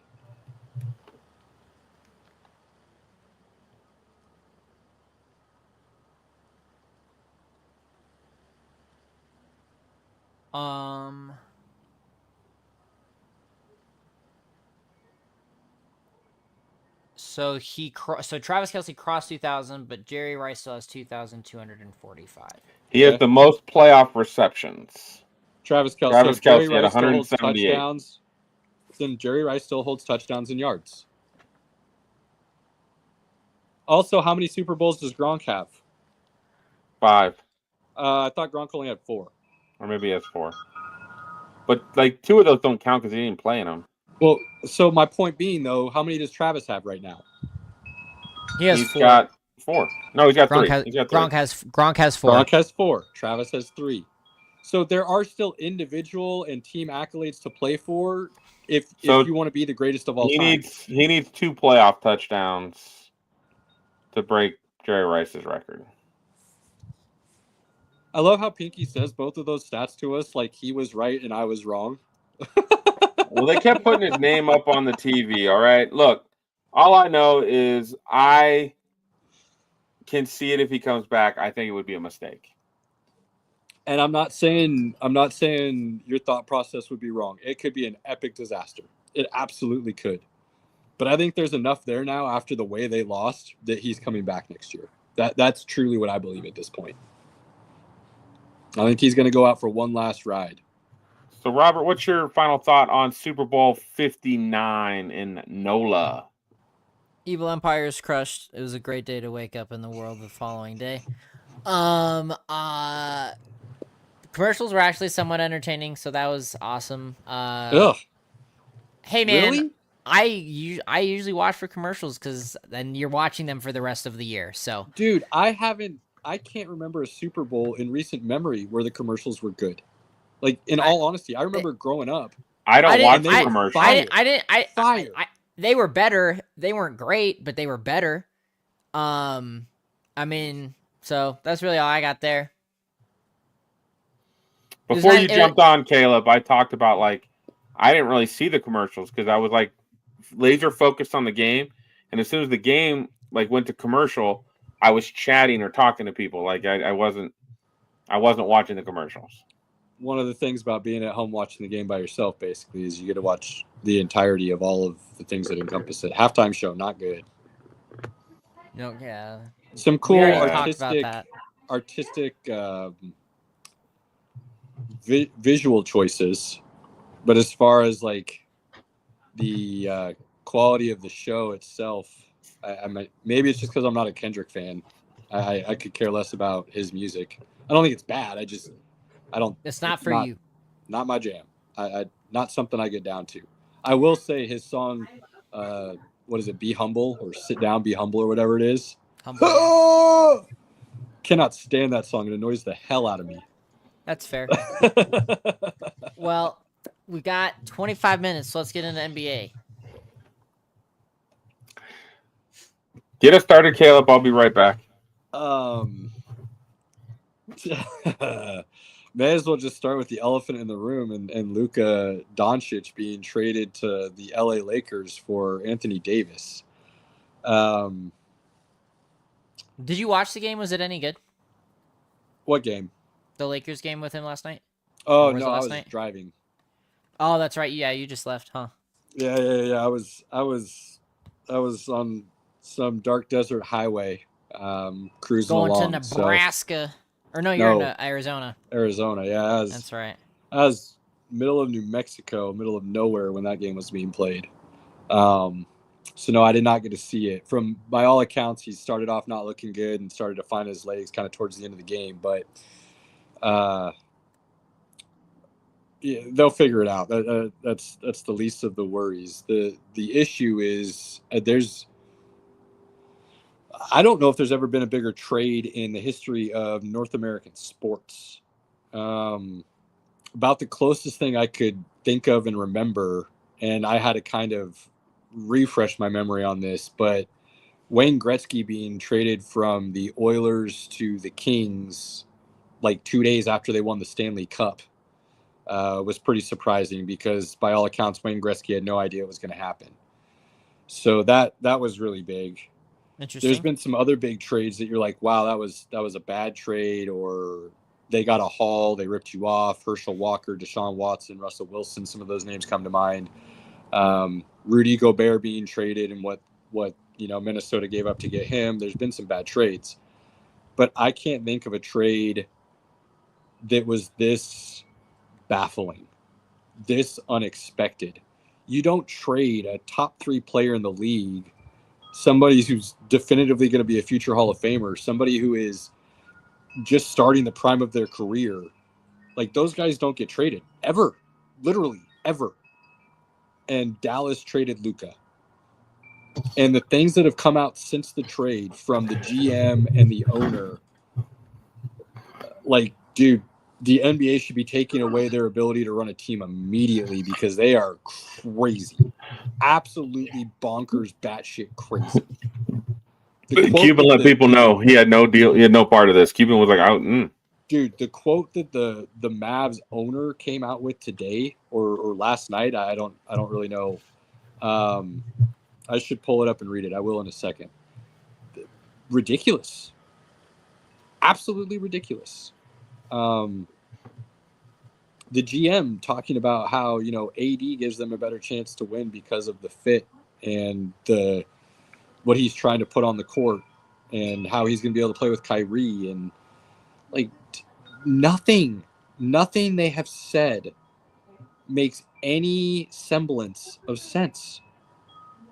Not even a little bit. It's crazy. It's absolutely crazy. And on the other side, Anthony Davis comes out roughly a week before the trade talking about how the Lakers need to make a move and they need to bring in a center so he can play his natural position at the 4. Unbeknownst to him the whole time, the Mavs owner was having the Mavs GM was having a cup of coffee with Rob Pelinka about seriously wanting to trade straight up basically Luka for AD. And then he's making those comments in the locker room, and Pelinka's probably sitting upstairs laughing his ass off. Like, nah, it's cool, dude. We're not going to go get a 5, but I'll trade you somewhere where they already have some 5s, and you can go play the 4 for them, because I'm getting back a future Hall of Famer and maybe the best player in the league. Like, what are we doing? What are we doing in Dallas where they're kicking fans out who have signs saying "Fire the GM"? Yep, I did just read. I was reading that right now. Did you see the video? There's a guy who literally he's like, "Fire Nico." He had a video of with the security guards coming up to him to ask him to leave, and he said, like, "Well, what did I do wrong? You need to leave, sir." No, why am I being kicked out? Like, I paid for my ticket. I haven't like done anything that deserves being kicked out. What have I done wrong? And they just kept telling him, like, come with us. Like, I'm like, that is just like, when you do something stupid, man, like, again, your fans are gonna be pissed. All right, here's the quote. Here is the statement from the owner. And we'll break this down a little bit because it is just absurd on so many levels. If you look at the greats in the league, the people you and I grew up with, Michael Jordan, Larry Bird, Kobe Bryant, Shaquille O'Neal, they worked really hard every day with a singular focus to win. And if you don't have that, it doesn't work. And if you don't have that, you shouldn't be a part of the Dallas Mavericks. He goes on to say, that's who we want. I'm unwavering on this. The entire organization knows this. This is how I operate outside of basketball. This is the way to be competitive and win. If you want to take a vacation, don't do it with us. Insinuating that's what Luka was doing. So let's just go back up to the top of this, because you mentioned 4 players in NBA history about work ethic and the will, singular focus to win. One of those dudes is arguably the worst example you could have possibly thrown in there for that, and that's Shaq. And Shaq has come out himself publicly multiple times and said such. If I actually had a work ethic and cared about winning the way, say, Kobe Bryant does, I would have been the best to ever play the game. Shaq is on record saying that about himself.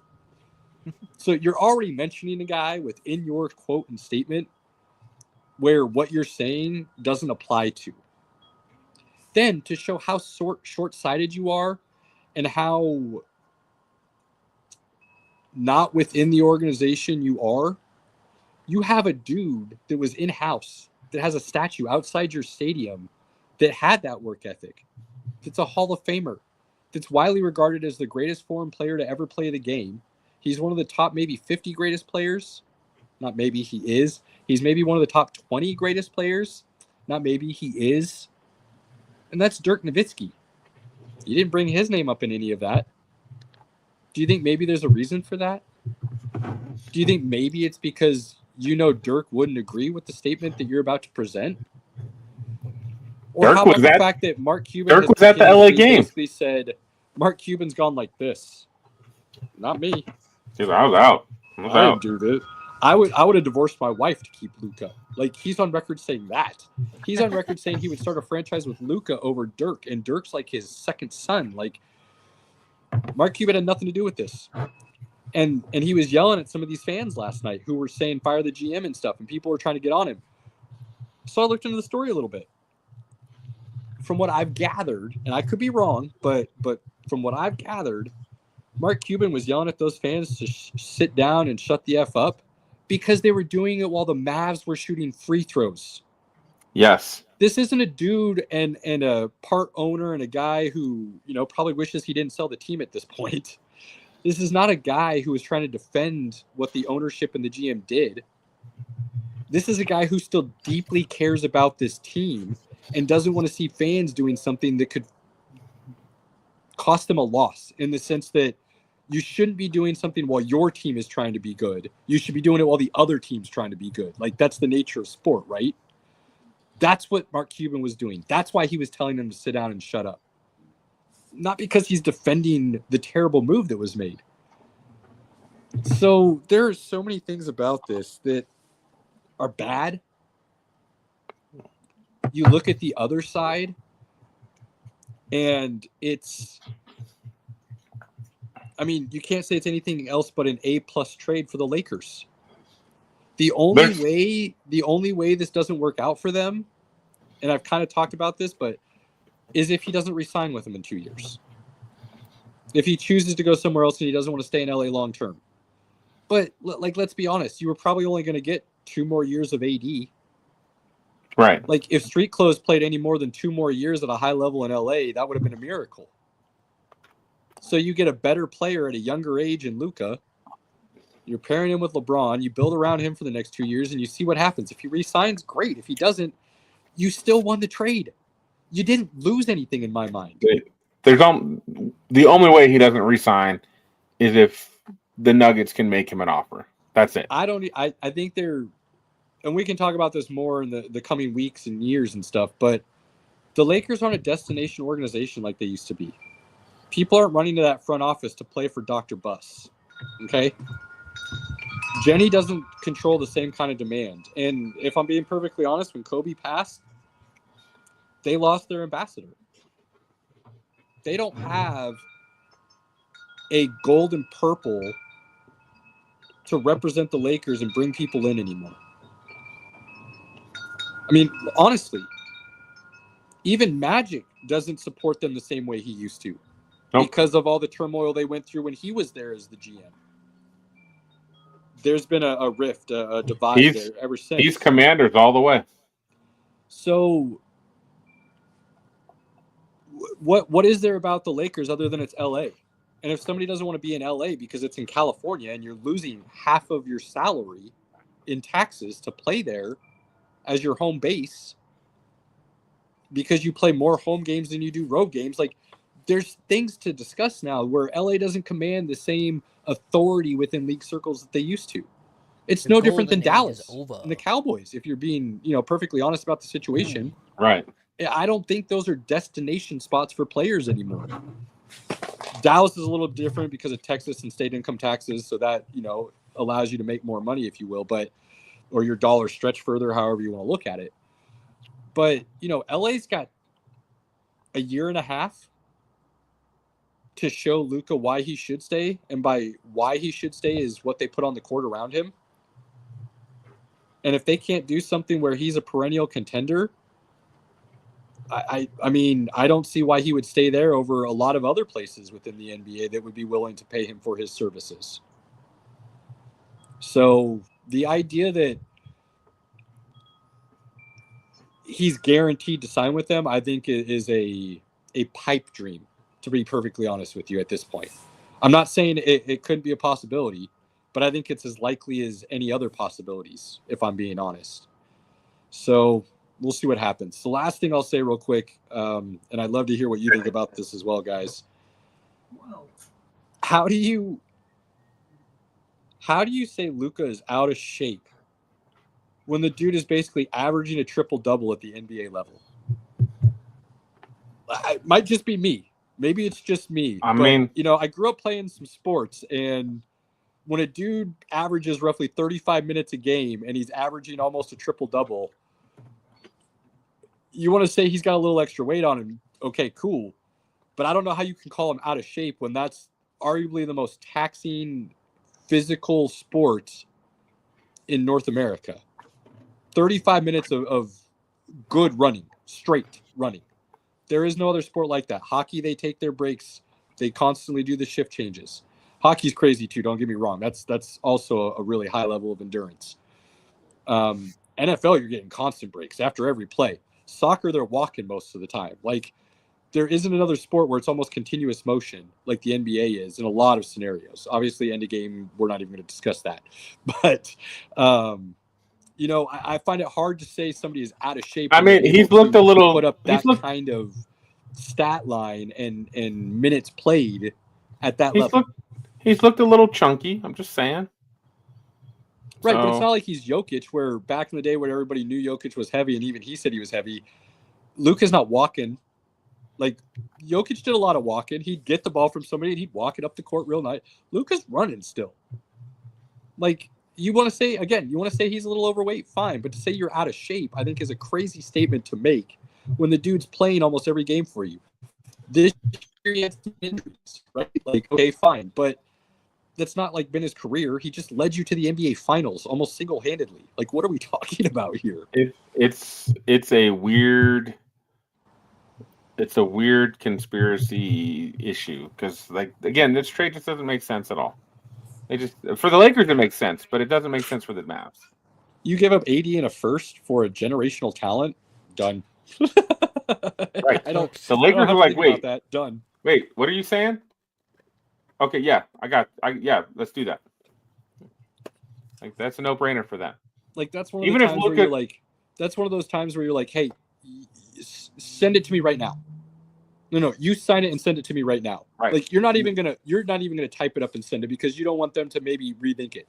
Type it and send it to me now so I can sign it too. No takebacks. Yeah, let's make this happen. You sign it, then I'll sign it. I'll send it to the league office. Okay, don't worry about it. I got it. I'll take care of everything. I got the postage paid.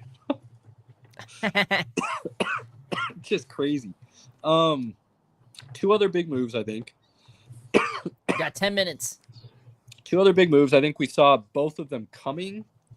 One of them was a bit of a surprise as to where. But De'Aaron Fox being traded to San Antonio to go play with Wemby. That pretty much everybody knew was what was going to happen, given the scenario. Fox wanted out. He basically said he wanted to go play with Wemby in San Antonio. The Kings butchered that entire situation. There's no reason he should have ever left Sacramento and Sabonis.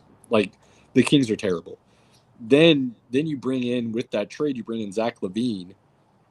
You already got Chicago's knockoff with DeRozan. Then you bring in the exact same player, just a little bit younger, in Zach LaVine. So now I have no idea what you're going to do with Murray. Sabonis, you brought in two guys that occupy the same area of space on the court that Sabonis does, which is the mid-range and the post. With the way LaVine and DeRozan like to shoot the mid-range and drive all the time. Like, it's just a terrible move. On the other side, though, San Antonio gets a young, top-tier end point guard in De'Aaron Fox to pair with Wemby, learn a little bit from Chris Paul. Steven Castle's looking like a pretty solid pick. Run him at the 2 next to Fox. Like, San Antonio's starting to build some things here, and Wemby and Fox could be really good for a long time. I love Fox. I absolutely love Fox. I think he has been underrated. I think he hasn't quite gotten to show what he's capable of because he's in Sacramento, that small market. They don't get a lot of TV time. West Coast tip times. Denver's well familiar with those late starts that the East Coast just never cares about. So people don't watch him. They don't know how good he is. He's been snubbed for all-star games and stuff. So, people are going to start paying attention to him playing with Wemby. And that duo is going to be really scary for a long time, I think. So that's another great move by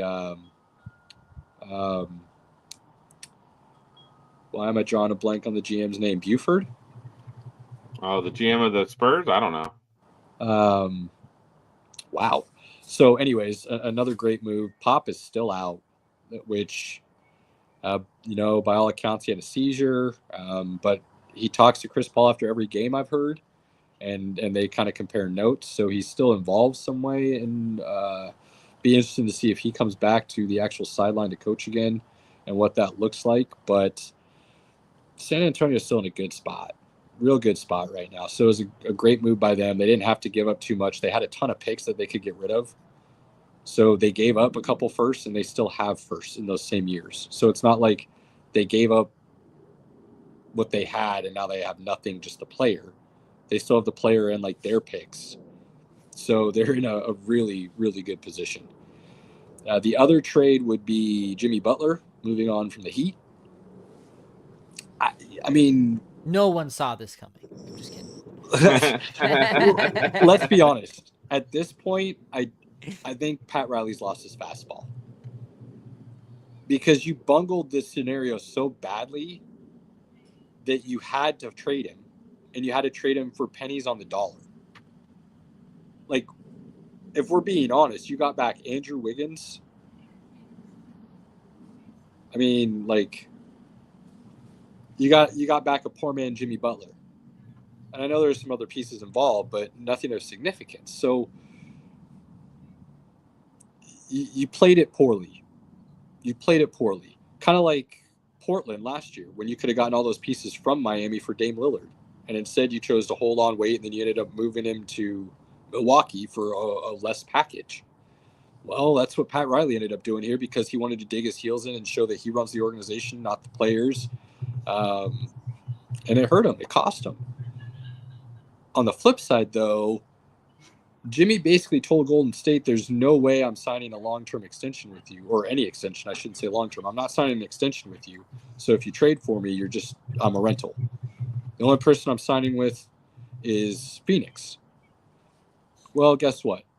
Jimmy's agent came back to him, I have no doubt, and said, hey, buddy, Golden State's the only team that's willing to trade for you now. So if you don't sign an extension with them, you are going to stay in Miami, and they are going to continue to suspend you, and they are going to continue to fine you and take away your money. So how dug in are your heels? And Jimmy's like, they're not dug in anymore. I took my feet out of the heels. So what are they paying me? And he's like, well, you got to waive your player option, and then they'll basically give you 2 years, $60 million a piece. He's like, yeah, okay. So I wouldn't complain. He's now playing with Golden State, and that's going to be dangerous a little bit because something that the Warriors greatly lacked was twofold. Another option on the offensive end to go with Steph Curry and take some pressure off of him, and somebody that can get to the free throw line. They didn't have either.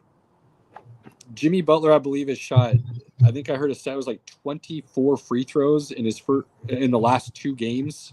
His first 2 games that he's played with Golden State, he's shot 24 free throws, which is already 6th on the team since January 1st. Like that's ridiculous. So Steph has had 2 30-point games since Jimmy's been in the lineup because teams cannot just triple team Steph anymore. They have to respect Jimmy. It'll be interesting to see what happens when Kuminga comes back. It's a small lineup, but you go like a Moody, Kuminga, Steph, Draymond, and Jimmy. You could have a team, and I keep saying this, that because of the experience and the talent level still, that I could see getting to the Western Conference Finals. Shake your head no all you want, Pinky. That ain't happening. 3 years ago now, when they won against Boston, people had already counted out Steph. They didn't think he could carry the team. They didn't think they were going to win another title. And he went into Boston, and if you watch Steph play this year, he's still got that. So if you still have one of the, on any given night, best players in the league on your team, and you actually have a Robin to run with him now, it's the NBA, man. They can carry teams. I don't see it, but okay.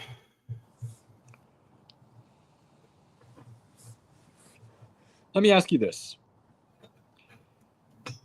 In a 7-game series in the playoffs, let's say round 1, they get matched up with Houston. You picking Houston in that 7-game series? Yes. Ooh. I've seen Curry play enough bad ball this year that the Warriors will, and at least at this point, it looks like they'll be lucky if they're in the play-in. Oh no, they'll be in the playoffs. They'll definitely be in the playoffs. I would actually not be surprised if at this point, if everybody stays healthy, they can get up to the 7 seed and find their way not even in the play-in. That is the plan. I'm sorry, 6 seed. I didn't mean 7, 8, 9, 10. Yeah, my bad. I meant the 6 seed. So we'll see. We'll see what happens, but it was a really good move for him. One other move I'll talk about real quick that was because of all those big 3 that I just talked about kind of went under the radar.